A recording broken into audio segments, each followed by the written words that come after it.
karena kita sekarang udah deal, ayolah rayakan apa nih gitu, ngeluarin lah dia Sinte itu. Gue tahu lu dulu pakai ini, iya bang udah dulu, ya ngapa kan sekarang kita udah deal nih gitu. Ya ayo kita rayain bareng-bareng gitu, pakai lah gue. Kita kasih solusi. Viko. Halo Bang Der. Waduh, mantap nih. Kita bahas nih kenapa bisa masuk ke penjara waktu itu. Penjara apa bukan sih? Enggak. Kan orang bilangnya lu napi gitu komennya. Iya, ya kan gue gampang, bukan tinggal gitu deh. Udah malas nanggepin ya. Jadi sebenarnya gue mau bahasnya gini nih, Fik. Mungkin ini udah beberapa waktu yang lalu ya, ketika lu sempet rame, ketangkep. Terus akhirnya rehabilitasi dan seterusnya, foto ini viral, lu pelukan sama Rispo. Kemarin kan gue ngundang Rispo, akhirnya kayaknya kurang afdol kalau nggak ngundang lu lagi ya. Sebenarnya mau gue bahas gini, ini kan channelnya istilahnya jangan ngaku menjadi pengusaha kalau belum pernah duduk di podcast ini. Keren. Gue geli sendiri gue ngomongnya. Bukan dari sisi pengusahanya, tapi biasanya pengusaha itu identik dengan make obat-obatan, gara-gara kan jadwalnya padat, waktunya, staminanya, akhirnya dia ngubas dibalik-balik, nyabu, Iya. sabu biar on terus 4 hari nggak tidur. Maksud gue itu kan stigmanya kan identik dengan pengusaha. Gue pengen tahu dari diri sendiri sih. Jadi gini Bang Der, sebenarnya narkobanya sendiri, maksudnya di kalangan pemakainya itu digolongin jadi 2 jenis. Maksudnya gimana? Jadi ada narkoba jenis yang upper, ada narkoba jenis yang downer. Yang atas bawah. Oke. Atas bawah. Itu apa maksudnya? Jadi kalau yang tadi lu sebutin itu contoh-contoh biasanya jenis-jenis narkoba yang upper, kayak sabu. Itu tuh buat stamina, buat fokus, buat supaya kuat, nggak tidur gitu segala macam, itu jenis narkoba yang upper. Nah kebetulan narkoba yang gue pakai itu yang downer, kayak ganja, tembakau sintetis, hal-hal kayak gitu. Efeknya ya yang bikin ngaruh ya, maksudnya upper kan maksudnya kan ke atas jadi on terus. Nah kalau downer nih justru kayak gue nggak nyari stamina dari luar, gue nggak nyari fokus dari luar, gue udah adjustmentnya emang udah kayak gitu dengan sendirinya gitu. Justru karena gue adalah tipikal freelancer gitu ya bisa disebut, kerjaan gue project by project gitu, jadi kayak nggak ada kepastian gaji, jadi gue kayak seringnya gue ada di sini hari ini tapi pikiran gue udah kayak ke next project, bulan depan ada project apa lagi, bulan depan ada project apa lagi, dan itu cukup melelahkan buat gue. Di kondisi gue kayak gitu kan sebenarnya bisa ya kita kalau mau lariin ke aduh gue butuh istirahat kan, kayak kita tumak ninah gitu kan bisa kan sebenarnya. Apa tuh maksudnya tumak ninahnya? Tumak ninah kan kayak ya berhenti sejenak kan gitu ya, kan bisa ya. Istilahnya gitu ya, berhenti sejenak gitu. Iya. Iya memang bisa dimasukin dalam arti di luar sholat maksudnya. Maksudnya berhenti sejenak. Tumak ninah no katanya. Terus. Nah, tapi gue milih cara yang ya supaya guanya ada di sini hari ini. Gue pengen pikiran gue juga nggak lari-lari ke beberapa bulan ke depan, beberapa hari ke depan, beberapa minggu ke depan. Ya gue stopin itu dengan barang donor ini. Gila ya, freelancer ternyata sebegitunya ya, pengen agak tenang. Iya, kita nih sebagai YouTuber tuh, lo yang lagi nonton itu ya. Memang kadang ini besok konten apa lagi, gimmicknya apa ya, konsepnya apa ya, brand kok nggak ada yang masuk lagi ya. Ya kan kayak gitu-gitu kan stres kan. Iya kan, hal-hal kayak gitu menekan gitu. Bukan malah pilih yang upper kan biar bisa menggebu-gebu jadi oke, gue syuting langsung, gue kreatif, bukannya gitu, malah salon gitu. Nah menurut gue ada beberapa orang mungkin yang di kondisi kayak gitu butuh yang kayak gitu. Di kondisi gue nggak ngerasa, gue kalau sadar aja gue kayak gitu. Maksudnya gue kalau sadar gue emang mikirin itu, gimana caranya nih brand, gimana caranya nih gue banyak panggungan gimana. Nah gue kalau di kondisi gue sadar gue kayak gitu. Nah makanya menurut gue kok kayak kekencengan ya gitu. Coba donerin dikit gitu. Cuma caranya salah. Ya kan, makanya udah Kalau misalkan lo butuh fokus, ngapain narkoba, minum aqua? Keren. Nggak ada brandnya ya? Ya. Nggak jadi. Enak banget loh. Nggak jadi. Nggak. Aqua jangan. Nggak jadi. Le mineral aja. Gak ada juga. Nggak ada juga ya. Gue bebas lah. Mana aja le. Oh itu. Nah, Gitu. boleh tahu nggak waktu itu kronologinya katanya denger lu dijebak sama seorang pengusaha ya? Setelah lu hadir di somasinya Om Ded. Om Ded suka begitu memang ya? Wah. Suka diem menjarin orang ya? Apa gimana sih? Bukan Om Ded nih sebenarnya. Oh bukan Om Ded. Ya, katanya kan begitu gosipnya. Iya itu gosip underground aja katanya kayak ada kalau di abis dari podcast Om Ded ketangkep, kalau abis dari podcast Densu meninggal gitu. Apa stereotype gitu. Apalagi begitu. Cocok logi. Iya. Boleh kita bahas dari awal kronologinya gimana? Biar pengusaha tahu nih, jangan sampai begini nih. Gimana, Fik? Jadi sebenarnya gua itu udah dari sekitar 2015 pakai barang itu kan. Apa sih ganja? Ganja dan tembakau sintetis. Bedanya apa sih? Gua nggak tahu. Tembakau sintetis tuh kayak ganja instan lah. Jadi tembakau sintetis nih tembakau biasa disemprot sama sari-sari ganja tapi dicampur bahan kimia apa gitu. Jadi itu jauh lebih instan. Jadinya bentuknya apa? Kayak rokok sintetis? Kayak tembakau yang dijual biasa di pinggir-pinggir jalan gitu, tembakau. Terus ya udah kita linting sendiri gitu. Oh, dibuka. Jadi kita beli rokok nih. Enggak, kita belinya tembakonya. Kalau dari rokok terus dirombak gitu? Ya itu kan tembakau rokok. Oh, beda. Ini kan emang tembakau rokok tapi tingwe gitu tau gak sih yang linting dewe gitu. Awan sih gua. Tingwe linting dewe, linting sendiri. Jadi tuh rokok kan sekarang udah ada rokok mainstream yang di warung. Nah karena itu cukainya apa segala mahal, rokok kan bayar pajak kan, kena cukai itu segala mahal. Iya. Nah sekarang tuh banyak tembakau di pinggir jalan bang. Pinggir jalan tuh di mana? Iya di warung tembakau namanya sekarang. Jadi warung Madura gitu? Bukan, dia khusus untuk jualan tembakau. Jadi sekarang tuh selain dari rokok ada warung yang jualan tembakau meskipun tanpa izin gitu. Di mana tuh waktu itu lu belinya? Tanpa izin. Nah, kita harus geledah nih. Asik. Nah, sebenarnya kalau itu kayak dibiarin aja, cuma mungkin yang agak gens itu tuh yang agak ngelawan itu tuh pengusaha rokoknya kali ya. Kalau polisi mah nggak apa-apa gitu jual tembakau ini. Nah masalahnya tembakau ini dijual terus dibeli sama bandar-bandar narkoba terus disalahgunakan, disemprot pakai semprotan sintetis yang buat jadi tembakau sintetis itu. Semprotannya itu mengandung alkohol. Semprotannya itu mengandung ekstrak ganja dan banyak bahan kimia lain, makanya disebutnya tembakau sintetis itu adalah ganja sintetis. Dan lo bisa beli pisah semprotannya itu? Enggak. Yang dijual beredar itu karena semprotannya itu kan nggak tahu apa. Oh, udah jadi dalam satu lintingan.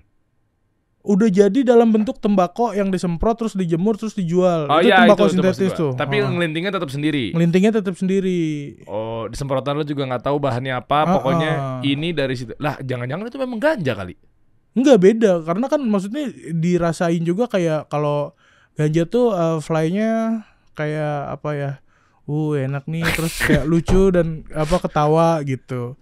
Nah, kalau tembakau sintetis tuh atau disebutnya sinte atau disebutnya tembakau gorila. Oh, itu bang. Jadi kenapa dinamain tembakau gorila tuh karena tembakau itu begitu kita isep rasanya kayak ketiban gorila. Enggak, lu bercanda. Beneran, sumpah beneran. Nih gue tuh sebenarnya lagi belajar dan untuk edukasi pemirsa. Bener. Jangan sampai gue pengen tahu, penasaran, cobain. Enggak, lu jangan. Ngomongnya begitu, maka jangan nih. Ketiban gorila gimana sih? Ketiban gorila makanya ketika kalau ngisep ganja kan kayak masih ada chill-chillnya, masih ada ketawa-ketawanya gitu. Kalau ngisep tembakau gorila tuh kayak lu beneran teler gitu, merem, ngiler gitu, duduk yang lu nggak ngapa-ngapain. Jalan lu begini dong. Ya nggak jalan bang, udah ketiban gorila lu nggak mungkin jalan bang. lu antara duduk atau tiduran itu doang posisinya. Mau nanya bego banget lagi ketiban gorila, kali bisa jalan ya. Jadi gitu, secara singkat kurang lebih penjelasan si tembakau gorila tuh gitu. Nah dari 2015 gue udah pakai ganja, 2016 ke sana udah mulai muncul tuh tembakau gorila. Jadi dia narkobanya belum lama bang, maksudnya baru 2016 2017an populer. Terus gue pakai itu terus sampai di tahap kayak gue kerja setiap hari manggung, gue stripping juga sitkom segala macam gue kerjain setiap hari. Terus kok gue nggak punya duit gitu gue ngerasanya, padahal gue kerja setiap hari, berangkat dari rumah setiap hari. Nah karena gue ya itu duitnya dilariin ke situ terus, kayak sehari gue beli 2,5 juta gitu. Gile. Bentar deh, itu harganya tuh 2,5 itu 1 gram 100.000. Isi berapa? 1 gram.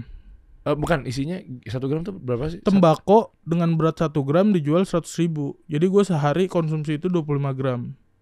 Enggak, bukan. 1 gramnya itu 100 gram berapa tadi? 1 gram. 1 gram. 1 gramnya jadi berapa maksud gue? 1 gram tuh paling jadi ya seam itu ya? Saam lagi. Zaman dulu banget tuh gue tahunya tuh. Kata orang. 1 amplop. Dijualnya bag-bagan gitu kayak di plastik obat gitulah. Ntar lu linting sendiri. Jadi sehari tuh 25 gram. 25 gram. Jadi berapa linting? Bungkus apa sih namanya tuh? Iya linting. Berapa? Jadi berapa ya? 1 gram 1 lah gue karena bikinnya gede-gede gitu. Jadi gue sehari kayak 25 batang lah kira-kira. Dan kertasnya? Kertasnya beli sendiri, papir itu. Papir, iya buset. Zaman kapan tuh gue denger. Papirnya beli di, kan ada kan papir dijual umum? Dijual umum ada di cuma ya bukan edukasi juga sih ya ini teman-teman, cuma ngasih tahu aja di Jakarta tuh itu banyak kerjasama sama Polres. Jadi kalau lu beli papirnya doang sih biasanya diikutin Gojek sampai rumah, nggak lama polisi jemput. Oh, karena disinyalir itu mayoritas akan dipakai disalahgunakan. Nah abis itu kan kalau lu ketangkep nanti ada sel namanya sel sementara gitu, sel sementara sebelum nunggu BAP jadi dan segala macam mau disidang di mana gitu kan, ada sel sementara. Nah sel sementara itu isinya coret-coretan semua. Maksudnya? Sel sementara itu isinya adalah orang-orang yang ketangkep terus ninggalin coretan gitu di temboknya. Apa hubungannya? Tulisannya tahu gak? Apa? Gitu semua. Gue pikir apaan? Coret-coretan apaan? Oh mereka kesel karena biasanya yang ketangkep itu habis beli papir di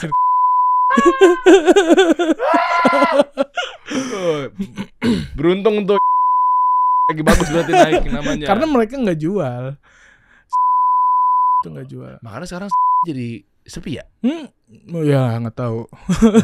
Iya gitulah. Ini jangan dicontoh ya, dia cuma ngedukasi ya. Berarti nyari papirnya jangan di maksud lo gitu. Lu terus cari di mana? Lu mau ngajarin lo? Enggak kan. Tapi kan sekarang toko tembakau itu udah umum, Bang. Mungkin lu aja yang enggak pernah lihat, lu enggak tumanina sih, jalan selalu cepet gitu. Bukan masalah itunya, emang gua kagak ngerokok, kagak ngapa-ngapain gue. Iya udah. Iya. Karena fokus lu enggak di situ. Gitulah. Akhirnya gua ngerasa kok gua kerja lama banyak banget setiap hari kagak ada duitnya gitu ternyata. Terus kayak gila. Terus kayak gue mulai introspeksi, ini kenapa ya gitu. Anjir jelas banget jawabannya, karena setiap kali ada duit masuk, duitnya ya itu gue keluarin lagi buat beli narkoba itu. Akhirnya gue ngerasa wah ini lingkaran setan. Terus kayak gue mutusin buat nggak, ini harus sudah selesai nih lingkaran ini gitu. Gue mutusin buat berhenti lah. Oh enak juga ya, maksudnya sadarnya gara-gara ekonomi ya. Kan biasanya mereka kan kayaknya nggak peduli tuh, yang penting gas-gas aja lah. Terus gimana dengan kayak kondisi mungkin levelnya udah tinggi kali ya, kayak putau apa segala macamnya, mereka nggak peduli, tabung gas aja dijual. Lu nggak sampai level di situ ya?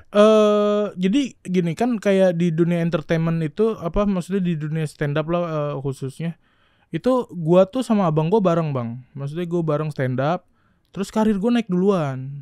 Nah begitu karir gua naik duluan, itu tuh kayak gua banyak bantuin biaya hidup Rispo, karena dia kuliah rantau di Jogja gitu. Kayak yaudah buat kosan apa segala macem tuh gue biasanya Rispo pakai uang gue. Sampai di tahap Rispo masih gitu-gitu aja. Tapi kok gue punya utang sama Rispo gitu. Utang apa? Utang duit.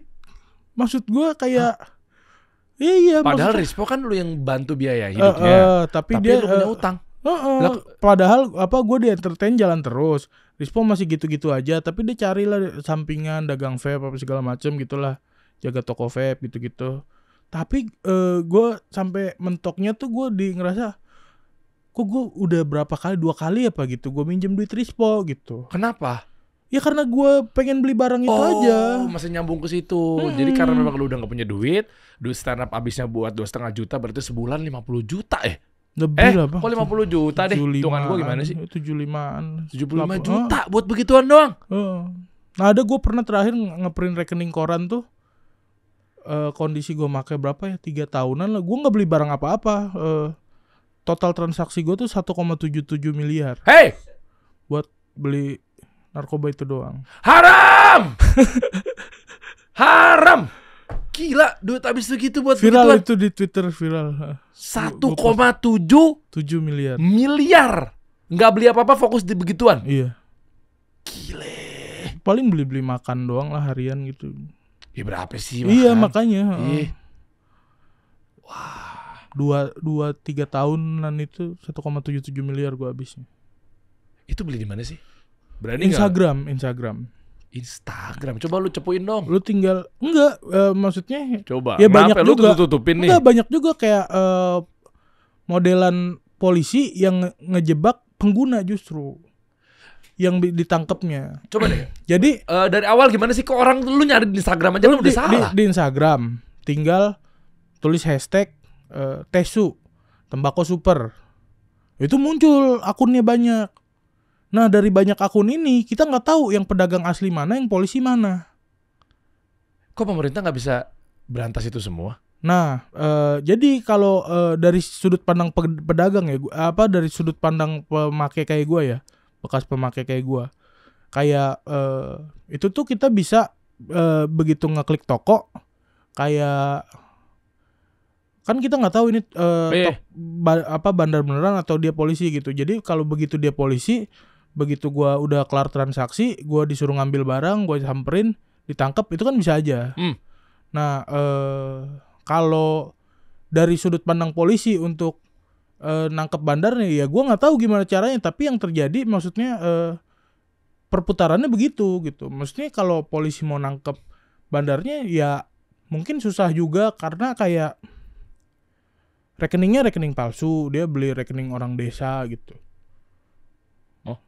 Iya, jadi untuk transfer ke dia tinggal beli rekening orang desa, namanya orang desa. Jadi begitu di tracking, enggak, saya nggak tahu, saya aja nggak punya m-banking gitu. Dia beli rekening orang desa dipakai m-banking gitu. Oh, beli orang yang di desa kenapa? Karena jauh dari peredaran. Jauh dari peredaran, dan ketika kan gampang kan sebenarnya kalau polisi mau nyari bandarnya, tinggal lihat transaksi ke bandar. Kalau begitu namanya kan disamperin, ya udah langsung ketangkep. Nah buat ngefilter itu, bandarnya beli rekening orang lain. Jadi sekarang nih gue punya ATM nih, punya rekening. Saldonya mungkin dikosongin dulu. Sini gue bayarin deh 10 juta, 5 juta gitu. Oh iya lumayan nih. Tapi lu tinggal bikin rekening sendiri kan bisa lagi gitu ya. Iya. Kartunya diambil semua. Ya kartunya diambil, Buku di-downloadin m-banking, buku tabungan segala macam. Oh, m-bankingnya juga downloadin, dimasukin di situ. Jadi kayak gitu. Maksudnya kalau dibilang ngeberantasnya susah apa enggak, ya lumayan sih. Maksudnya gua aja yang pengguna nggak tahu juga cara ngeberantasnya gimana gitu. Coba buka dong. Ini buat bahan edukasi nih. Tesu, coba Tesu. Iya, coba buka Instagram. Coba. Apa tadi Tesu? Tembakau super. Coba hashtag. Ini buat edukasi, ini jangan dicontoh ya. Tapi bagus lah kalau memang lu tahu, jadi akhirnya lu bisa laporin gimana caranya deh mungkin. Lu masih hafal akun yang lu beli di situ? Ini kronologi awalnya berarti kan? Hashtag. Bukan ad. Dan lu masih hafal akunnya yang mana?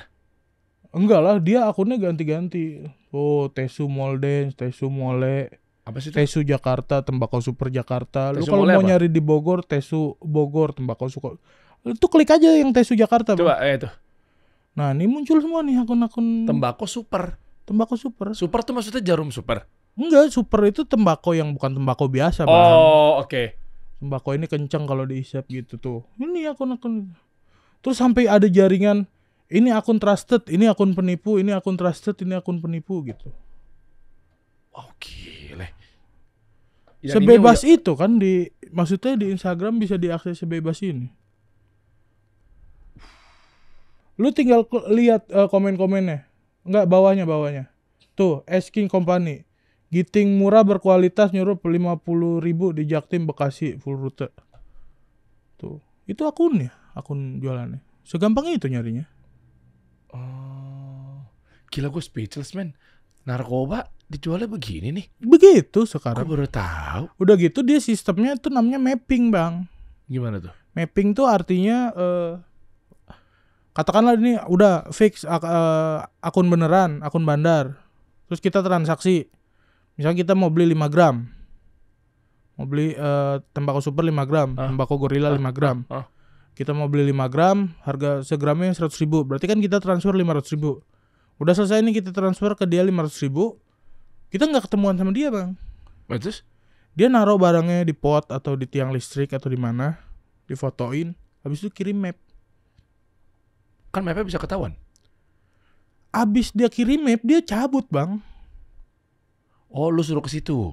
Ya, kita suruh ngeliat foto itu dan nyamperin map itu, ya barangnya ada di situ. Wow. Makanya susah juga kan nangkepnya. Oh, karena begitu ceritanya dipesanin sama polisi nyamar, ya kan guanya udah nggak tahu di mana. Iya. Ya, terus kalau emang ternyata polisi beneran, dicek di mapnya, iya orangnya nggak ada ya? Itu namanya mapping. Udah nggak COD lagi sekarang. 2.0. Iya betul. Tapi gue pengen tahu lebih dalamnya lagi nih. Lu pakai gara-gara butuh downer. Wah, lu padet banget deh. Gue lagi butuh relax nih. Di situ tempatnya kan, nggak butuh lagi aktivitas karena kalau upper lu jadi kenceng. Iya. Gue nggak tahu ecstasy di mana ya. Ecstasy di upper. Oke, anyway, downer. Nah, kenapa lu pilih tembakau itu? Tadinya gue pakai ganja. Begitu tembakau ini muncul karena gue rasa lebih instan dan gak bau kayak ganja dan efeknya jauh lebih cepet. Kayak ganja tuh diisep selang setengah jam baru kerasa lah efeknya. Kalau tembakau sinte ini diisep tuh kayak 2 detik mata kita langsung merah, Bang. Moker tuh langsung. Berat tuh langsung. Gue pernah sambil ngaca pakai ini kenapa cepet banget sih. Terus gue ngaca, gue isep langsung merah dalam 2 detik anjir. Gila. Itu kemana sih otak? Dan gue pernah jadi dulu gue pernah di sini gue ada benjolan, Bang. Di sini gue ada benjolan. Terus kayak teman gue tuh khawatir, padahal gue udah pernah periksa ke dokter. Itu tuh kayak buat ngeganggu estetika aja. Pokoknya itu nggak parah lah intinya dari dokter. Tapi karena dia habis ngurus nyokapnya tumor, terus akhirnya dia takut gue kenapa-napa gitu. Akhirnya dia datang ke rumah gue, minta BPJS gue, KTP gue, terus didaftarin ke puskesmas. Jadi guanya nggak berangkat tapi dia didaftarin. Jadi gue tiba-tiba udah dipanggil aja nama gue gitu. Dijemput lagi lah sama dia. Jadi gue di rumah lagi ngisep tembakau sinte. Terus kayak dibawa ke puskesmas. Pas dicek tensi gue tuh 200. Gila, hipertensi tuh. Jadi ternyata selama ini gue kira pusingnya tuh pusing enak, ternyata pusing karena hipertensi. Mamam tuh. Jadi dari segi kesehatan juga itu jelek banget sih buat badan. Ya dong. Itu sumpah orang di puskesmasnya panik. Kayak kamu bisa jalan gitu. Ini biasanya tensi orang kalau stroke gitu. Oh, atau terus pembuluh darahnya udah pada pecah biasanya kayak gitu kalau udah sampai di tingkat itu tuh. Oh, berarti bisa bikin mati dong. Kan ada yang bilang katanya ganja nggak bisa bikin meninggal. Kalau ganja mah iya, Bang. Tembakau sinte ini sesuatu yang jauh sangat berbeda dari ganja, Bang. Lu nggak bisa ngesamain substance ganja dan sinte gitu. Jadi sinte bisa bikin orang meninggal dan darah tinggi atau mungkin bisa pecah banyak pembuluh darah. Bisa. Kekencengan aja. Maksudnya ya karena kan gimana sih biasanya normal tiba-tiba naik 200 gimana sih dari lu biasa 120 terus naik 200 bung gitu dalam waktu 2 detik. Kan bisa lewat, Bang. Kalau nggak kuat. Ada ceritanya yang udah pernah meninggal pakai. Kalau meninggal gue sejauh ini belum, tapi kesurupan tuh normal banget, Bang, buat gue. Kesurupan normal loh. Di rumah gue tuh zaman masih pakai tembakau sintetis itu kayak kalau ada yang kesurupan tuh udah di tahap gue ketawain gitu, ibaratnya kayak kan dulu kan apa kayak gambarannya orang kalau kesurupan tuh setan gitu serem gitu. Di tempat gua tuh kesurupan pasti kena sinte dan itu udah jadi bahan ketawaan gitu. Kesurupan tuh maksudnya Karena kenapa sih dia kesurupan jadi teriak-teriak? kan normal nih. Nah dia nggak tahu nih dikira gue ngisep ganja kali. Terus dia minta aja bagi dong gitu. Ya gue diminta ngasih aja gue kasih. Kasih karena nggak ada warning di awal bahwa ini adalah tembakau sinte 100 kali lipat lebih kencang dari ganja efeknya. Kayak begitu diisep kaget kan. Kaget tuh kadang dia bisa bahasa daerah gitu. Padahal dia bukan orang situ gitu. Hah? Itu setan masuk? Maksudnya ya dianggapnya karena dulu gue ngegambarin buat materi stand up nih ya. Gue ngegambarin bahwa sebenarnya di otak kita itu banyak kabel gitu. Ini biar visual aja ya. Di otak kita ini banyak kabel. Nah kalau kita kondisi lagi relax, ya udah kabelnya longgar. Nah begitu dikagetin ngisep sinte, das gitu. Dia nyolok nih. Tapi karena cepet, jadi nyoloknya ngasal, zut gitu. Jadi nggak connecting waktu yang tepat ya? Terus kayak dia nggak pernah ikut bela diri, tiba-tiba silat, gitu deh. Lagi duduk silat dia. Halusinasi. Iya. Kayak Elsit. Kalau Elsit kan halusinasinya visual, ini kan bisa gerak, terus dia bisa dia merasa jadi siapa gitu, terus dia bisa merasa bahasa apa gitu. Waktu itu lu gimana kesurupan deh? Gue nggak tahu, gue kayak cocok banget sama barang ini, jadi gue nggak ada efek jeleknya selain hipertensi dan segala macemnya gitu. Itu jelek itu. Iya maksud gue kayak bad trip sebutannya, kalau orang ngetrip jelek tuh bad trip. Apa gitu. Tuh bad trip. Kalau orang lagi high gitu tapi perjalanannya jelek gitu, namanya bad trip gitu. Jadi gue nggak ada bad tripnya. Kalau efek jelek buat medis kesehatan itu banyak gitu. Oke, makanya lu pilih yang itu. Dan kekerjaan ganggu nggak? Sebenarnya ganggu karena kan keringetan, terus mata moker gitu, beler. Ini lu lagi keringetan? Ini ruangan AC loh. Lidah kuning. Oh putih sih. Aman kan? Nggak tahu kalau sejam lagi. aman. Oh keringetan. Dan maksudnya waktu itu gue tuh lagi stripping sitcom gitu sama Abdur waktu itu. Ada gue main di Okejek. Kayak dia tahu gue tuh. Nah gue pakai itu terus kayak Abdur kan kayak ya udah kayak Abdur tapi tetap enak dilihat gitu, maksudnya rapih gitu. Nah gue tuh kayak udah berantakan, kucel gitu, matanya moker gitu, kayak ini jelek banget sih di kamera gitu sampai. Jadi ada ganggu ke pekerjaan, penampilan tuh ganggu juga. Dan itu netralisirnya gimana? Kan kalau katanya misalnya ganja dikasih makan yang banyak, dah tuh apa istilahnya netral tuh? Iya bener sih netralisirnya kayak butuh waktu sih kayak buat jadi normal lagi. Terus kan gue biasanya ngerasa pikiran gue tuh sharp gitu, tajam gitu. Nah paling gampang diukur dari main catur dah gitu. Kalau lagi sering kondisi nyinte, meskipun lagi nggak mabok sintenya, gue pasti main catur bego gitu. Nah kalau udah jangka lama nggak pakai sinte, main catur udah pinter lagi gue gitu. Jadi kayak bikin gak sharp gitu. Jadi kayak butuh waktu sebulan nggak pakai untuk gue jadi normal lagi. Oke, tapi dalam 1 kali 24 jam tuh bisa hilang kan? Bukan sekali isep langsung begitu terus kan? Efek sinte ini menariknya kayak dia cuma 10 menitan gitu bang. Oh abis itu udah Reda, sambung lagi. Bukan kayak ngerokok, maksudnya bukan kayak sambung terus gitu. Iya, akhirnya kan dosis kan naik terus ya. Semakin banyak semakin hipertensi. Semakin banyak semakin hipertensi. Bisa pecah itu pembuluh darah. Nah, kronologinya akhirnya waktu itu lu dijebak tuh gimana, Fik? Nah, gue berhenti dulu tuh. Gue berhenti karena kepentok itu. Gue bikinlah video pengakuan di YouTube. Jadi itu video tuh niatnya buat ya pengakuan dosa gue, sekalian edukasi juga ke orang-orang bahwa efeknya tuh gini gitu. Terus sambutannya positif lah karena gue bikin pengakuan itu. Dan akhirnya gue banyak diajak sosialisasi sama BNN, kayak ngasih tahu ini efeknya gini gitu. Terus dari situ udah tuh gue cleannya karena anjir ternyata gue bisa lagi balikin karir gue, meskipun gue udah ngaku gue pernah pakai narkoba. Terus kayak keuangan gue balik lagi, gue udah bisa bayar utang Rispo gitu, gue udah bisa ngidupin diri gue sendiri lagi gitu, apa sedikit bantu keluarga gitu. Sudah berjalan, tiba-tiba ada momen nggak tahu aja, tiba-tiba ada pengusaha muncul, terus dia bilang katanya dia mau bikin film.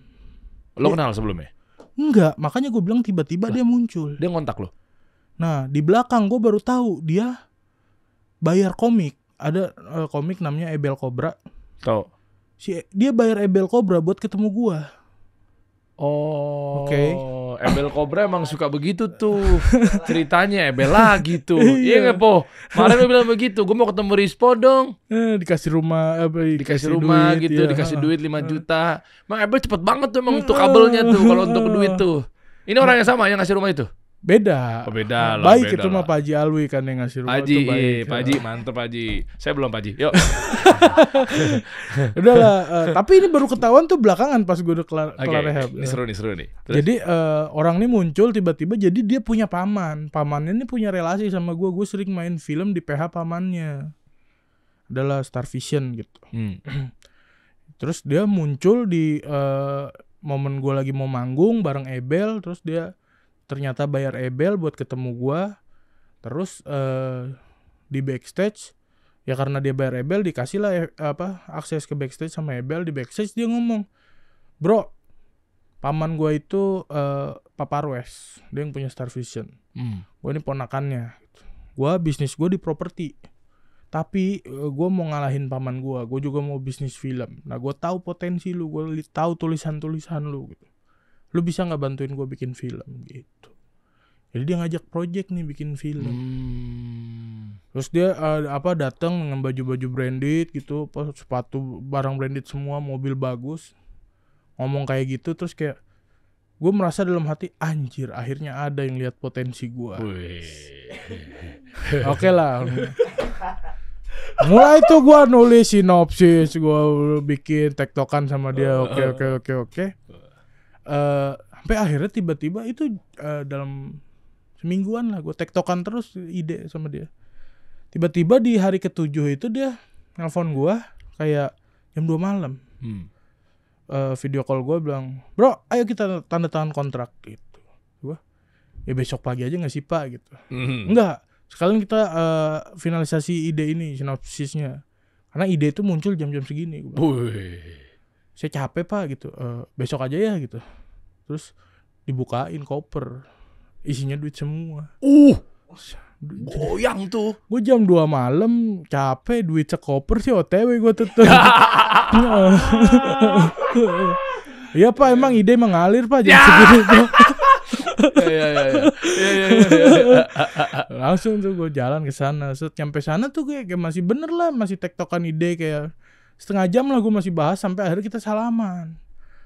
Terus gue ngelihat sebenarnya agak gelagat aneh. Dia bilang kayak, oke, besok pagi kita tanda tangan kontrak ya. Kata gue, kenapa nggak pagi sekalian gue datangnya? Nah ternyata di balik itu masih ada, karena kita sekarang udah deal, ayolah rayakan lah. Rayakan apa nih gitu? Ngeluarin lah dia Sinte itu. Ayolah gitu. Gue tahu lu dulu pakai ini gitu. Iya bang, udah dulu. Ya ngapa kan sekarang kita udah deal nih gitu. Ya ayo kita rayain bareng-bareng gitu. Pakai lah gue situ. Terus gue karena udah berapa tahun lama gue berhenti, nggak kuat lah gue bang begitu make itu. Kan dulu kan gue make dosisnya tinggi, kayak bisa 25 gram sehari karena gue daily kan. Maksudnya gue pakai itu setiap hari. Imun kan? Begitu gue bertahun-tahun gue berhenti, kena itu lagi. Anjir, kayak orang pertama pakai itu lagi. Kayak gue hampir kayak teman-teman gue yang mau kesurupan itulah. Sakit kepala dan wah nggak kuat banget gitu. Terus akhirnya itulah gue bad trip itu pertama kali gue pakai Sinte bad trip tuh. Bad trip, terus gue nggak kuat, nunggu pagi aja gue nggak kuat, padahal itu kayak udah jam 4-an kali ya. Nunggu pagi aja gue nggak kuat, pulang gue bang. Nah pulang itu gue lagi pusing-pusing, dikasih barang itu ke gue. Gua pulang nyampe rumah polisi datang. Oh, itu kronologi aslinya. Oh, soalnya simpang siur banget. Kemarin-kemarin tuh, wah begana begini. Ditaruh ini, lu kantongin dong berarti kan? Gue kantongin barangnya. Dan maksudnya dia ngasih terang-terangan dan gue emang nerima terang-terangan, tapi gue kan nggak sadar. Maksudnya gue lagi di kondisi mabok itu, sepusing itu. Oke. Bentar ya, ini menarik nih. Ini sambil kita telaah nih. Nanti lu ceritain proses penangkapannya seperti apa, teman-teman pastikan dulu ya. Ini sorry gue potong bentar. Dia ngasih itu atas dasar apa? Emang bener-bener mau ngejebak lu? Atau mungkin dia pun juga lagi banyak tekanan akhirnya dia ngebuang barangnya ke lu? Ya itu nggak tahu ya. Ini juga maksudnya obrolan, gue nggak tahu tingkat keakuratannya berapa, tapi berdasarkan yang di profiling sama Om Deddy. Om Deddy Corbuzier ya. Okay. Kayak Om Ded bilang, kalau gue lihat sih ini orang nggak ada kaitannya ya sebenarnya sama duit gitu, karena gue lihat benar kok usahanya ada segala macem. Terus kayak jadi menurut gue satu-satunya alasan kenapa orang ini ngejebak lu adalah supaya izin usahanya dia lancar. Jadi dia nyerahin nama ke polisi, terus nanti dari kepolisian ngebantu ngelancarin izin usahanya dia. Wah gile, serius loh. Maksudnya tapi kan itu gue bilang, ya, ini obrolan gue sama Om Ded aja kan. Iya ya, tapi maksudnya ini kan akhirnya kita jadi konsumsikan publik ini karena oknum polisi, karena nggak semua polisi bermain begini dong. Gue tahu pastilah. Kepolisian Republik Indonesia gini luar biasa gitu loh. Tapi ternyata ada orang yang bermain untuk melancarkan usaha, mungkin sogok, suap apa segala macam. Kesian Pak Kapolri kita nih, ada yang oknum begini di dalam ya. Tapi kenapa lu ya? Jadi ternyata pas di profiling lagi lebih detail, orang ini nyoba ke banyak temen-temen. Nyoba ke Uus, nyoba ke Pras Teguh, nyoba ke Gilbas. Dan masuknya beda-beda. Kayak ke gue kan dia bilang dia mau bikin film, karena dia tahu gue memang kayak gue sering nulis, gue sering nunjukin tulisan gue, terus gue juga emang sering nulis skrip gitu, kayak gue bikin buku juga gitu. Jadi dia emang mantau komika. Beda caranya dia masuk ke Uus, dia bilang dia tongkrongan di Unpad sini, dia nongkrongnya di sini Unpad, tapi mental Uus. Dia masuk ke Gilbas juga dengan gue pengoleksi action figure gini gitu. Wah gile. Dia masuk ke Pras juga, dan momennya selalu tepat. Dia emang mantau anak-anak stand up gitu. Kayak di Pras dia bilang, Pras waktu itu abis kena musibah ada kejadian menimpa dia, ibunya meninggal. Terus Pras di situ ada statement bahwa dia mau bikin masjid buat ibunya. Nah dia masuk ke Pras sebagai kontraktor. Gue bisa bangunin masjid ibu lu gitu. Tapi anak-anak mental karena nggak masuk, kenapa nih dia tiba-tiba gitu. Sementara dia masuk ke gua pas banget dia bikin film gitu. Kapan lagi bisa nyaingin Ko Ernest kan? Saatnya gua hantem karirnya dia tuh. Gue yang bersinar gitu kan ya. Ya nggak ada di angan-angan. Projectnya nggak jadi, guanya masuk. Gua tahu siapa orang di balik ini semua. Siapa? Bel Cobra. Dia bukan jalan. Bel, emang lu kadang-kadang ada benernya, ada ngeblingseknya emang nih orang. Ya kasih rumah cakep tuh Pak Jalwi itu. Yang ini kenapa lu ngasih begituan, Bel? Oh, jadi ternyata ada orang pengen dilancarin izin legalitas tertentu, mesti ngasih nama. Tapi gini, yang bawa polisi ke rumah lu tuh siapa? Gak ada yang bawa, tiba-tiba gue pulang. Dia yang ngontak, tangkap tuh Pak gitu. Ya kemungkinan. Bentar ya, gue jadi pengen dalamin lagi nih. Ada berarti oknum polisi yang mau terima suap? Mungkin. Oke. Untuk melancarkan si pengusaha ini. Oke. Nah berarti kan di dalam juga kok kayak kerasanya tuh jangan-jangan ada butuh jatah nama yang akan dikorbankan buat kebutuhan dia juga dong di dalam. Contoh, gue berhasil nangkep nih, mana sih jabatan buat gue? Apa gimana ya? Kok gini nih, maksudnya kan ini orangnya bukan target operasi, memang lu bandar, atau mungkin lu adalah pengedar besar, mempengaruh di Indonesia apa segala macam gitu loh. Maksudnya kan kayak asal, tadi kan gue baca gini, mau Viko kayak, mau Pras kayak, mau Uus kayak, mau Gilbas kayak bodo amat deh. Terserah, yang penting pokoknya gue nyetor nama. Nah terus kan akhirnya oke. Ini checkpoint. nggak berhasil, ini nggak berhasil, ini nggak berhasil. Pokoknya berarti kan berhasilnya namanya, di Viko kan? gitu. Di Viko gitu kan. Berarti kan artinya di sini bukan ada target khusus. Iya benar. Ya misalnya kan kayak kemarin kan kita tahu kan siapa Ferry Gunawan, siapa Budi Gunawan, siapa? Ya, dulu yang Ferdi ya. Misalnya bandar besar apa segala macam ya. Gue nggak tahu, gue lupa namanya siapa ya. Itu kan memang udah ditargetkan bahwa ini orang udah harus kita ini. Tapi kan kayak asal nyetor nama aja gitu. Yang gue curiga nih, nyetor nama ini berarti kan bebas siapa aja. Iya dong. Yang penting ada satu orang. Nah maksud gue lagi mau telaan nih. Satu orang dimaksud berarti gak cuma sekedar si pengusahanya doang yang pengen punya jatah. Nah maksudnya itu kan kalau kita mau main kayak gitu berarti kita jatuhnya udah analisa gitu. Nah analisa ini kan maksudnya bisa melebar kemana-mana kalau kita maksudnya nggak benar orang itu bisa diinterogasi, orang ini bisa diinterogasi gitu. Analisa tuh kan bisa melebar kemana-mana. Bisa analisanya yang kayak Om Ded bener. Bisa juga sebenarnya orang itu udah ketangkap duluan. Jadi untuk tukar kepala, ada sistem di narkoba tuh kalau lu ketangkap, lu bisa tukar sama seseorang yang lebih berharga buat ditangkap. Serius loh? Itu bukan rahasia umum lah, makanya gue berani omongin tuh. Maksudnya, buat apa? Di polisinya buat apa? Ya harusnya dia dapat jatah satu si polisi ini maksudnya. Tapi gara-gara aduh jangan gitu lah bro, ntar gue tukar kepala deh. Gitu apa gimana sih? Bisa kayak gue nggak tahu ini aman apa enggak, nanti lu pikirin sendiri aja ya, maksudnya aman apa enggak buat ditayangin. Jadi di ketangkap narkoba tuh kan bisa damai bro. Damainya orang miskin sama damainya orang kaya itu kan beda value-nya. Damainya orang biasa sama damainya public figure itu kan beda value-nya. Gitu loh. Oke. Jadi kalau mau main analisa bisa kayak gitu juga gitu. Iya kan ditukar ke orang nih.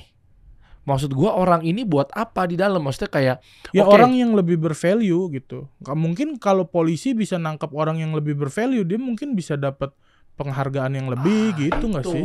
Yang udah gue tuju, target gue tuh tadi tuh bukan yang ngegalinya kemana-mana, tapi gue pengen tahu ujungnya bener nggak. Ternyata lu nyebut itu kan, soalnya gue udah duga tuh pasti ngarahnya ke sana. Gue nangkap ini si oknum ya polisi ya, gue nggak bilang semua polisi begini. Gue nangkap, gue bonus lah, jabatan lah. Tapi gara-gara kayak tolonglah bro, jangan lo bro, nggak bisa bro. Gue juga punya butuh kerjaan nih. Iya. Misal gitulah diskusinya. Gue butuh target nih, ya bro jangan gitu lah nih gue suap nih. Ya masa ini doang ya kan gue laporannya ke kantor apa dong. Kan gue butuh target buat harus nyari pemakai sebanyak-banyaknya. Misalnya bulan itu targetnya berapa. Lu mah rese udahlah gue ambil lah sekian miliar. Ya udah deh baru. Tapi lu target kasih gue ya orang yang lain deh. Kalau bisa deh. Yang value juga. Jadi gue prestasi gitu. Viko lahir. Wah. Analisa. Sambungin lagi bro, nyampe rumah tadi. Sorry tadi kan gue pengen tajemin di situ ya, tapi pas nyampe rumah langsung tangkap tuh. Iya, ya udah nyampe rumah kayak gue sempat tidur sebentar, terus kayak polisinya datang baik-baik gitu, kayak ibu gue juga nyambut mereka, terus ibu gue istrinya bokap gue tuh kayak ngomong, kok ada teman kamu tuh 6 orang datang gitu. Kata gue 6 orang aja, teman rumah gue cuma 5. Iya. Kok bisa ada 6 yang datang? Terus gue lihat begitu keluar kamar kayak ke jaket kulit, ada yang celana pendek, celana panjang, kayak topi semua gitu, kayak sangat polisi sekali. Terus gue konekin, kebetulan gue tadi habis pakai banget terus. Asik. Udahlah tenang. Udah pak sini pak masuk ya, udah masuk lah dia. Lucu banget. Terus ya dia bawa surat penangkapan gitu, surat pemeriksaan ada jelas ada nama gue. Saya udah ditanya barangnya mana, udah langsung gue kasih, kooperatif aja udah langsung. Oh lu nggak bilang bawa kayak saya habis nonton MMA gitu enggak ya? Oh. Tolong saya bantunya like. Lu nggak ngomong gitu-gitu? Enggak, gue udah kooperatif aja langsung. Apa ini? Polisi nggak gitu-gitu. Nonton apa kamu? Nggak gitu ya? Enggak. Bantulah enggak ya? Udah enggak. Langsung. Aman. Udah langsung diborgol? Enggak diborgol. Gimana sih prosesnya kalau kayak gitu? Ya udah ikut ke Polda buat minta keterangan lebih lanjut siapa gitu. Mau izin orang tua dulu gak gitu. Wah, enggak deh Pak, papa saya punya jantung. Oh, papa saya juga punya, kata dia. Kenapa jadi curhat sih? Nggak serius sama nggak sih? Kan semua orang punya jantung gitu. Oh iya bener. Kan emang gue punya jantung ya. Enggak, tapi maksudnya kayak sehumanis itu polisinya nangkepnya. Okay. Kayak dia tanya perlu izin orang tua apa enggak, terus kayak nanti saya kabarin lewat HP aja gitu. Maksudnya takut kalau nyampein terus pas lagi rame-rame gini tuh intens kan ya. Yaudah saya ikut dulu aja ke Polda, nggak perlu izin orang tua. Terus orang tua bilangnya main mah di Ya udah luar. iya, kirain main aja. Taunya viral itu. Oh, jantungnya gimana nih? Ya kan gua dari ketangkap itu gua kabarin saudara gua kabarin Rispo ya udah duduk ngobrol pelan-pelan ke bokap gua. Bro, orang itu gimana? Orang itu ya yang jebak lo? Ya nggak tahu, berdasarkan BAP ya. Setelah itu statement dari kepolisiannya ya ngejar orang ini. Oh kan lo cepuin dia, lo nyanyiin dia dong? Ya gue cerita kronologinya. Terus sekarang orangnya udah ditangkap? Sampai sekarang sih belum. Terus kayak malah ada beberapa teman lah yang punya relasi sama polisi, terus marah tahu kejadian kayak gini, terus orang itu ngejar orang ini dipindahin. Kuat banget tuh orang ya. Dari bagian narkoba di daerah mana malah jadi Ranmor di daerah mana. Oh Ranmor jadinya. Iya. Beda jalur tuh ya. Oh kuat banget ya. Tapi memang bener dia ngaku dia punya om kerja di Star Vision, itu bener. Nah, Rispo ngekontrain berdasarkan cerita gua. Rispo langsung ngomong lah ke Pak Parwes yang Star Vision itu. Katanya, Pak gimana nih Pak gitu, ponakan saya dicepuin nih sama adik saya dicepuin nih sama ponakan bapak gitu. Ya Rispo, jangankan adik kamu, keluarga kita semua digituin sama dia. Buset. Tapi memang bener dia ada hubungan darah? Bener, ternyata iya. Digituinnya tuh diapain maksudnya kasusnya dia? Ya kurang lebih sama kayak gua. Makanya kayak analisa kayak gini jadi berdasar nih, karena banyak kejadian serupa. Kuat banget ya berarti. Tapi kenapa dia gak ketangkap ya? Nah itulah. Boleh sebut namanya gak sih? Gue gak tahu kalau ini tuh sebenarnya kan dia salah dong. Dia juga pakai juga, dia juga dapat punya barang juga. Orang Tasik. Oh, perlu disensor gak? Enggak, tapi gue gak tahu. Ya gue cerita aja kan, maksudnya ini kan cerita aja. Dicari di Google ada gak? Ini nama asli gak? Nama asli. Coba buka. Ya untuk pengamanan gue gak tahu ya, karena memang ini kan takutnya kan khawatir pencemaran dalam nama arti baik, memang kita belum berlegal terkait takutnya pencemaran nama baik apa segala macam gitu ya. Dari mulai Viko sensor, dari mulai Viko ngomong nanti editor di sensor ya.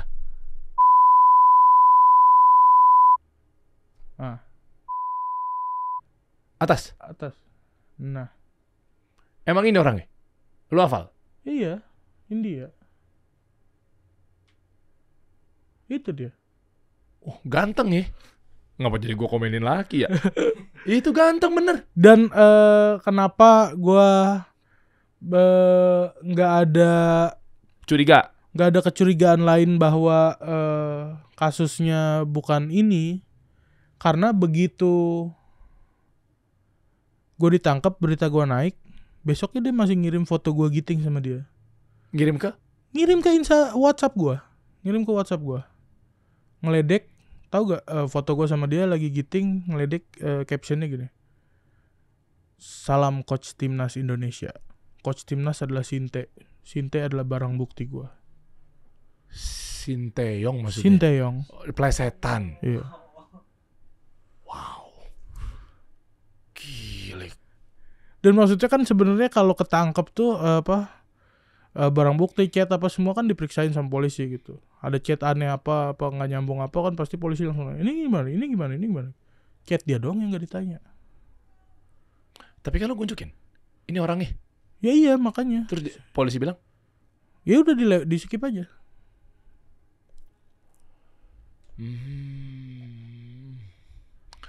Kuat juga ternyata nih ya. Maksudnya ya gue sih nggak tahu, memang gue nggak kenal orangnya pas segala macam ya. Tapi memang sebegitu ide lu berani ngomong gini gimana? Gue beberapa kali emang ngomongin ini dan gue sebut-sebut aja namanya, terserah yang punya podcastnya mau ditayangin apa enggak. Atau kan maksudnya ntar kalau kena berdua gitu. Jangan gitu. Ya kan gue nggak tahu. Ya kan maksudnya kayak kalau ditanya bolehnya sampai sebatas kan gue anak peluru tak terkendali nih, sering lah gue diskusi sama Prof Mahfud. Gue tanya kayak kalau ITE itu batasnya di mana sih gitu. As long as itu benar, as long as itu bukan fitnah, ya udah. Boleh diomongin. Lu pernah bahas itu di podcast mana? Bahas apa? Tadi lu nyebut namanya apa segala macam ya? Banyak lah, maksudnya kayak di UUS, di podcast UUS, di podcast nggak disensor? PWK, disensor semua. Oh ya, gue biar aman juga gue. Kan kayaknya orangnya gede banget ya. Tenang aja, gue di backup nih. Om Ded, lu ngaruh gak sih sebenarnya? Ini ada logo dia nih. Ini gue coba nih, kalau gue tayangin nih, berarti lu bener-bener menunjukkan kekuatan lu. Tapi kan seorang letkol nih, coba nih gue adu deh dia sama abang-abangan gue namanya Deddy Kobuzer. Om, boleh maju ya, gue buktiin nih, lu sekuat apa? Ya, oh gitu. Kuat lah Om Ded mah, badan juga gede. Tapi kok ada hubungannya setelah tayang di Somasi kan? Gue itu kebetulan aja. Om Ded nggak afiliasi sama dia? Enggak lah harusnya. Buat ngejebak lu enggak? Enggak. Karena maksudnya ya Om Ded nggak tahu apa-apa juga sih tentang ini gitu. Tapi maksudnya, dia tahu orangnya tadi? Setelah gue keluar dari rehab dan gue dipanggil di Somasi, ya gue tunjukin. Nah disitulah momen ketahuan, anjir orang ini pernah DM gue juga, si Gilbas tuh gitu, disebar ke anak stand up, anjir gue juga gitu. Baru uus gitu. Nah itu si akun itu pernah ngechat nggak? Nah, kalau nggak pernah berarti gue lagi nggak BU tuh waktu itu. Siapa? Nggak kenal juga kali, kan dunianya kan bukan di dunia gue. Iya, di dunia stand up. Iya. Emang dia satu pengajian juga sama gue. Kan nggak tahu. Coba apa tadi namanya? Ini sensor-sensorin ya, Diki dari tadi. Ngapa gue takut ya? Wih udah private sekarang. Kayaknya karena sering gue omongin di podcast, sekarang dia private. Tadinya nggak private, tapi gitu. Tapi gue udah di blok. Kayaknya ini orang kaya banget ya. Ganteng banget nih orang.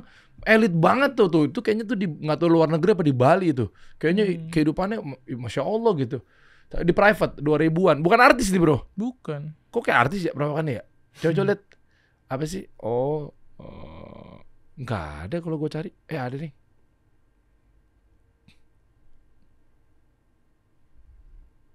Gimana itu sih? Bang Der. Enggak, dia nggak ada DM gue. Enggak. Iya. Yaudah deh, gue DM deh. Ya. Kok balik lu yang mau nyepuin? Enggak deh, gue nggak kuat kayak dia kayaknya. Iya. Oh, tapi masih di mana-mana. Usahanya apa itu? Properti. Sama?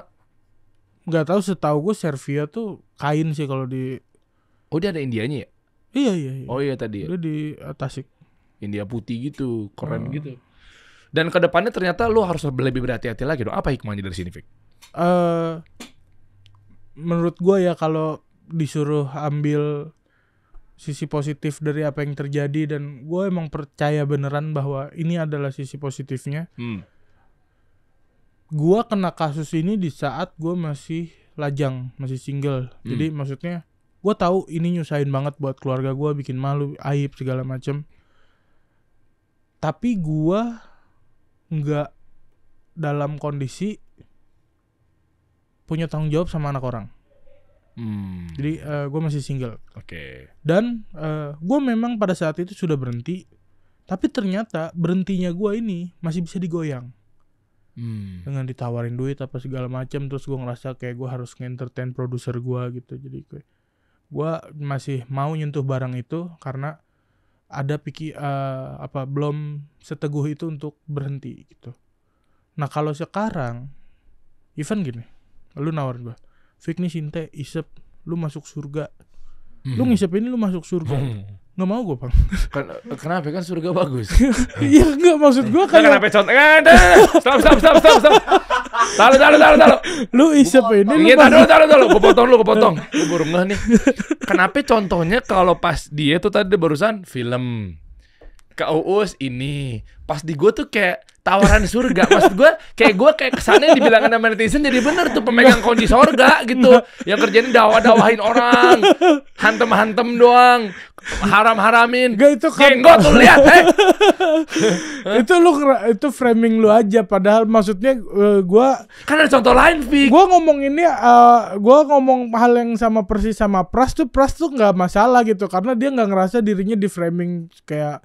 Nggak, mas gue kenapa surga? Kan banyak tawaran lainnya. Karena gini maksud gue, kayak kemarin gue ditawarin duit aja, gue goyang gitu. Kalau surga mau dong. Oh gitu. Gitu maksudnya. Iya. Ulang ya. Fik, lu mau masuk surga nggak? Contoh kan kita lagi latihan nih. Bukan latihan tapi contoh kasus. Oh nggak nih? Apa nih? Sinte. Kalau gue isep gue masuk surga. Oh enggak dulu bro. Gitu. Bener sumpah. Jadi surga aja gue nggak mau, apalagi duit sekoper, apalagi yang di bawah itu, apalagi yang di bawah gitu bro. Viko yang dulu berbeda dengan Viko yang sekarang nih. Ya nggak ya, banyak dia ya kan. Bayangin aja Vik, jangan terlalu begitu lu udah narkoba dicapnya, keluarga PKI. Makanya. Terus berarti ya udah kedepannya lu udah capek tuh nggak mau laporin dia. Ya udah lah ya, udah susah nih, udah orang kuat begini gitu ya. Tapi gimana caranya? Kalau ibaratnya akan begini terus. Hukum ini jadi tumpul ke atas. Ya kan jadi gini nih, tuh tajamnya ke bawah. Harusnya kan hukum itu tajam ke atas, tajam di semua sisi. Tumpulnya ke bawah. Makanya kita butuh perubahan, Fik. Gue nggak tahu sih ya semulia apa lu sampai bisa mikirin hal itu gitu, kayak ini gimana ke depannya gitu. Karena maksud gue sendiri yang ngalamin ini, yang pernah kesandung sama hal ini, kayak ya udah gue biarin begitu adanya. Yang penting gue pribadi hidup bener gitu.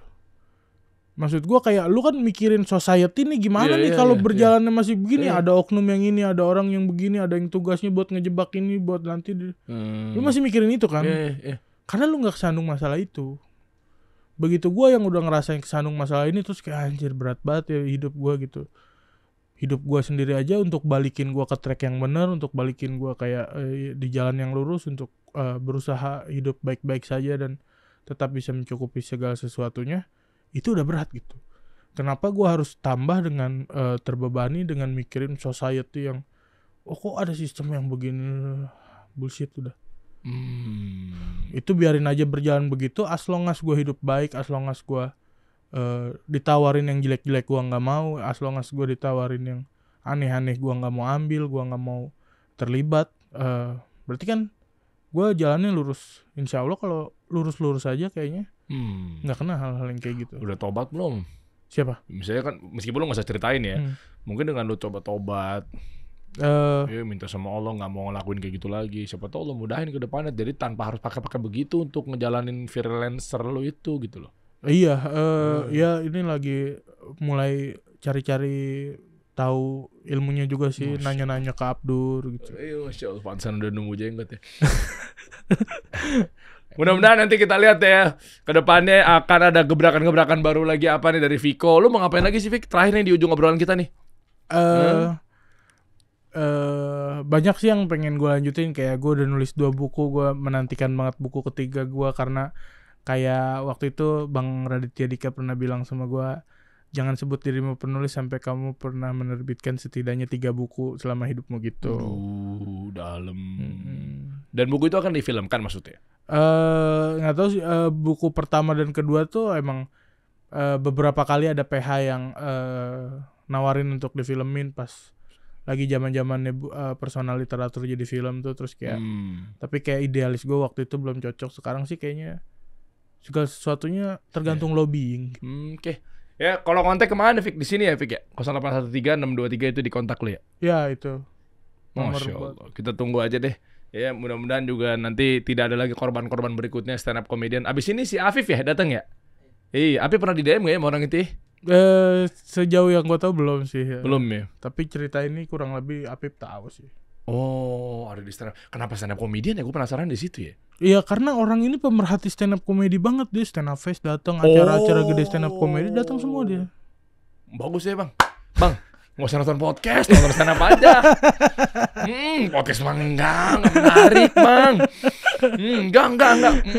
Ya, misalnya, iya kan kita kan takutnya goyang juga kan. Iya enggak ya? Jenggot boleh panjang nih. Ada yang mau ditutup disampaikan nggak mungkin orang-orang halayak ramai? Iya. Wah, ini petua. Ini bagus. Dia kalau petua tuh, Enggak, justru gue ngambil bijak-bijakannya dari Rispo kayak waktu gue kena kasus ini dan gue kayak marah sama keadaan, Rispo bilang orang mah bebas aja mau ngejebak kita, masalahnya kita kejebak apa enggak gitu. Iya. Sinte ya, gara-gara Sinte emang ini. Dan ngeselinnya orang itu Sinteong itu ya maksudnya. Iya. Gila Masih sempet ngeledek.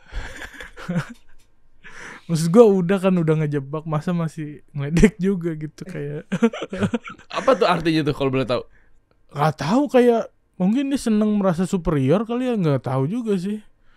Maksud gue kayaknya gue kalau udah berhasil ngalahin orang nggak gue injek lagi deh gitu kayaknya. Iya juga ya. Gue kalau kayak misalkan main futsal dah, kipernya gue kolongin gitu, gue selebrasi juga. Nggak songong sih gue karena kiper berhasil dikolongin nggak langsung songong ya. Ya udah gitu, golnya lewat kolong ya. Gitu udah sih. Kali gak usah diomongin banyak ya orang itu. Agak takut juga gue. Gue punya Om Ded lo, gue aduin lo sama Om Ded lo. Kita kasih solusi.